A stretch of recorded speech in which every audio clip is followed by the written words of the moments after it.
Knowing your goals and needs is the first step to using time management as a way to successfully run your business. Now is the time to learn the simple strategies to carve time out of nothing and give you ways to solve problems like procrastination, distraction, multitasking, and disorganization. The first and most important skill you need to teach yourself is learning how to block time. This involves thinking of time as a physical or spatial thing, as something that can be controlled. If you've chosen to implement the daily battle plan, this task will become much easier because you already have a list of priorities that you need to accomplish per day. Goal setting then becomes an important skill to master that will allow you to learn the following skills in an easier way. Blocking time simply means that you create a schedule to follow during the day. This turns time into less of an intangible, fleeting construct and gives you something solid to look at. Again, don't be afraid to be creative. Blocking time means setting aside parts of your day for certain tasks. A word of warning here though, don't be tempted to schedule every single second of the day. Doing so will set the stage for failure. In any day, dozens of unexpected things can happen. You may end up getting an important phone call and you may feel like you're thrown off schedule for the rest of the day. Remember, you manage the time. Time does not manage you. Another way for you to effectively manage your day is to group tasks into similar times of the day. Set aside a specific time for certain tasks. In a day, set aside 2 to 4 hours for work-related tasks. It's best to group like tasks so that you do similar things at once and set them aside for the rest of the day. A great example is email. Many of us constantly check email throughout the day, expecting new messages to come at any time. A great way to block your time is to set specific periods during the day where you answer and send email. Otherwise, ignore it and move on to other tasks that you've set. When blocking time, you must also block parts of your day where you're expected to do nothing. Now, this might look counterintuitive, but with the many hats and roles you wear, something's bound to come up. Plan this as emergency time, the time that you need to deal with the unexpected. Alternating your schedules between planned tasks and leaving room for unplanned tasks will have a great impact throughout your day. In order for you to accurately block your day, you must master the art of estimating time. People often limit or downgrade how much time they're actually spending on one thing, either by overestimating or underestimating it. Estimating time correctly will help you accurately judge how much time you need to perfect a task and help you decide what resources you may need to tap later on. Blocking out your time and tasks in this way also creates focus and helps avoid chronic multitasking. A world full of deadlines and express services has made people undervalue how much time a good job can really take. Anyone who's ever had to redo a chore or task knows that it takes twice the time to do things twice. Now you are already prioritizing tasks and setting daily, weekly, monthly, and yearly goals for your business. You have also already learned to block time. Another skill you must master as an entrepreneur is the art of saying no. Saying no does not mean turning down a customer or stopping a new source of income from forming. It may simply mean something as easy as saying, "I'm busy right now, but I can fit you in tomorrow." By looking at your time blocks and priorities, you already know if this is a valid interruption of your day and how you can utilize it. Serial procrastinators can benefit from saying no. Procrastinators love beginning new projects but lack the discipline to follow through and finish. By depriving yourself or your procrastinating employee of something new to get distracted on, you're forced to finish what you started. Pleasing everyone is not the way to go. Remember what you're working for in the first place. Entrepreneurs tend to commit to everything because they tend to be afraid that they might lose clients and valuable future resources.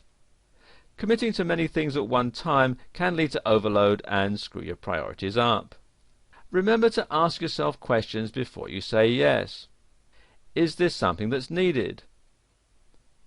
Will it have a significant impact on your business? If at this point the answer is already no, then why waste time and resources doing it? Will it affect the balance in your life? By saying yes to this request, Will it have a huge impact on the goals you're working towards or the vision that you have for yourself and the company? The moment that you feel doubt, well, the answer is no.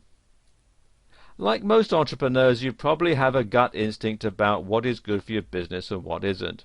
Follow it when learning how to say no.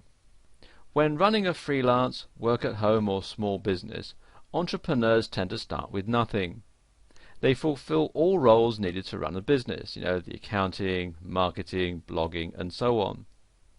As your business expands and you become more successful, learning the art of delegation can save you time and money. For example, work-at-home mums may feel overwhelmed because not only are they running a business, but they're also doing all the chores at home. The simple answer to this is to delegate the chores to your children. Laundry, mowing the lawn, washing dishes, and other day-to-day chores are time-consuming tasks that you can easily delegate to the kids if they're old enough.